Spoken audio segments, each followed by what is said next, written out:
আসসালামু আলাইকুম রহমতুল্লাহ বরকাত। এখানে যা কিছু বলা হয়েছে আসলে তেমন কিছুই না। আমাদের আসলে কোনো ধরনের কোনো অবদান ছিল না এবং আমাদের আসলে কোনো কৃতিত্বও নেই। পুরো কৃতিত্ব হচ্ছে আমাদের এখানে সামনে বসে আছে শহীদের বাবা।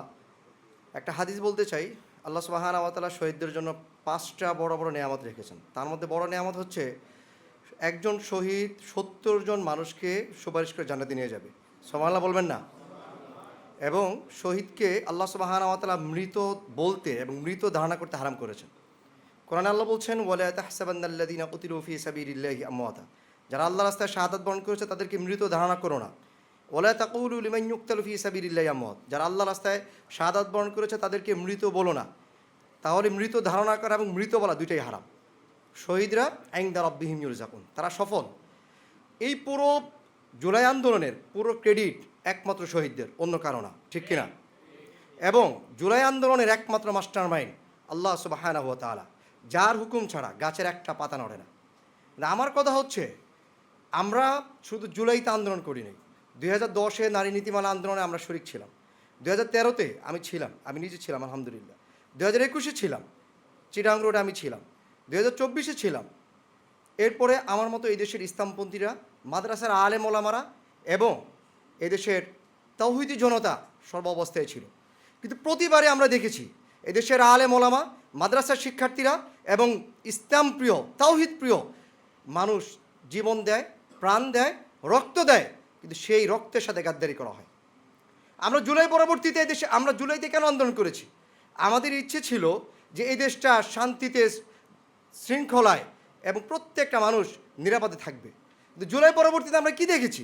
আমরা দেখেছি এদেশে ইউসুফ সরকার যখন ক্ষমতায় আসছে, আওয়ামী বড় বড় রাঘব বলরা নিরাপদে দেশ ত্যাগ করেছে কি করে নাই বলেন?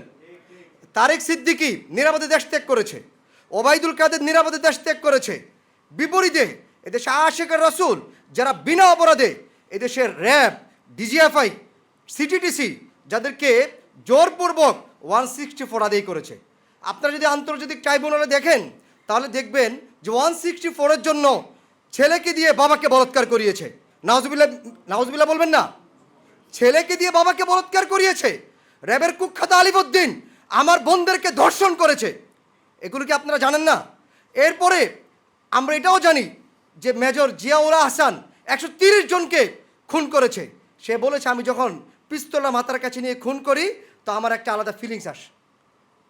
সেই জুলাই পরবর্তীতে আমরা কি চেয়েছি আর আমরা কি পেয়েছি?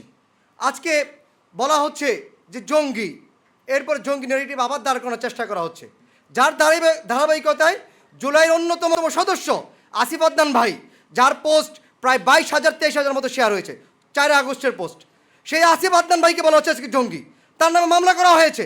জাকারিয়া মাসুদ ভাই, তার নামে মামলা করা হয়েছে। রেজাউল করিম আবরার, তার নামে মামলা করা হয়েছে। যারা জুলাই আন্দোলনের সক্রিয় সদস্য ছিল তাদের নামে মামলা করা হচ্ছে। অথচ আমরা দেখেছি জুলাই পরবর্তীতে এদেশের আলেম ওলামা, মাদ্রাসার শিক্ষার্থীরা, ইসলামপন্থীরা মন্দির পাহারা দিয়েছে কি দেয় নাই? কথা বলেন, দিয়েছে কি দেয় নাই? গির্জা পাহারা দিয়েছে।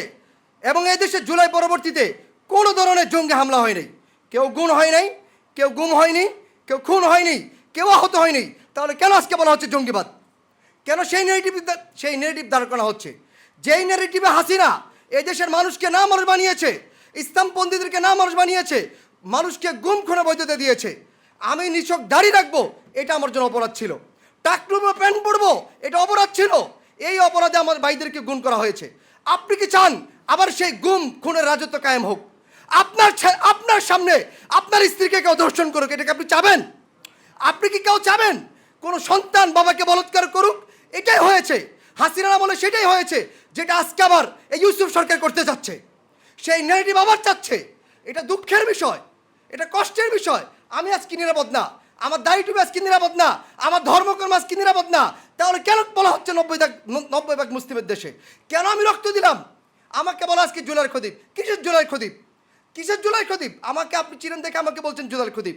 আমার চেয়ে হাজার হাজার মানুষকে জীবন দিয়েছে, তাদের আরও অবদান অনেক বেশি, কিন্তু তারা কি পেয়েছে? আমরা দেখেছি আসহাবুল ইয়ামিনের বাবা বারবার বলছে, আমার ছেলে এদেশে রক্ত এই জন্য দেয় নাই যে এলজিবিটি কায়েম হবে, অথচ এলজিবিটি কায়েম হওয়ার জন্য বারবার উঠে পড়ে লেগেছে। আমরা দেখছি যে ইউসুফ সরকার, হাসিনার কি ছিল? হাসিনার অন্যতম বৈশিষ্ট্য ছিল তলে তলে আদত করতো। এই দেশটাকে সে ভারতের অঙ্গরাজ্য বানিয়েছে। ইউসুফ সরকার সেম কাজটাই করছে।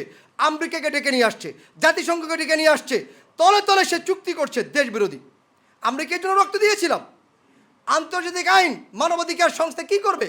গাজায় আজকে মানবাধিকার সংস্থা আছে? গাজায় যদি মানবাধিকার সংস্থা থাকতো তাহলে আমাদের শিশুরা, আমাদের মায়েরা না খেয়ে মারা যেত না, অর্ধাহারে থাকতো না, অনাহারে থাকতো না। কোথায় মানবাধিকার? মানবাধিকার এতদিন কই ছিল? 13তে যখন আমরা রক্ত দিয়েছি মানবাধিকার কোথায় ছিল? 21-এ যখন রক্ত দিয়েছি মানবাধিকার কোথায় ছিল? 24-এ যখন রক্ত দিয়েছি তখন মানবাধিকার কোথায় ছিল? আজকে কেন ইউসুফ সরকার রক্ত দিবে? আপনারা কেন এগুলো নিয়ে কথা বলেন না? এই দিনকে আপনার না, আপনাকে আল্লাহ জবাবদিহি করবে না? কেন বারবার আমরা প্রতারিত হব? আমাদের রক্তের ইতিহাস সেই 10-এর ইতিহাস। 13তে রক্ত দিলাম, 21-এ রক্ত দিলাম, 24-এ রক্ত দিলাম, আর বারবারে আমাদের সাথে প্রতারিত করা হচ্ছে। বারবারে আমাদেরকে মাইনাস করার পায়তারা করা হচ্ছে।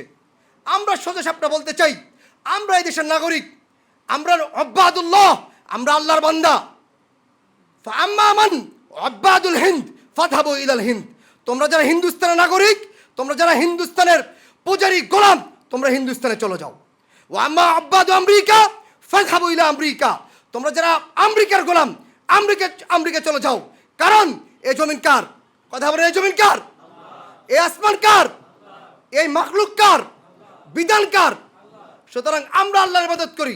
আমরা এই জমিনে ছিলাম, আছি, থাকবে বিইজনিল্লাহ। আপনারা জানেন না ইতিহাস, র্যাবের কুখ্যাত আলিমুদ্দিন কি করেছে আপনারা জানেন না। আবার আপনাকে মুখ চেপে ধরবে, আবার আপনার সামনে আপনার বোনকে, আপনার স্ত্রীকে ধর্ষণ করার পায়তারা করা হবে, এগুলো হবে, আবার সেই নেটিভ দাঁড় করানো হচ্ছে। সুতরাং তার আগেই আমাদেরকে কথা বলতে হবে।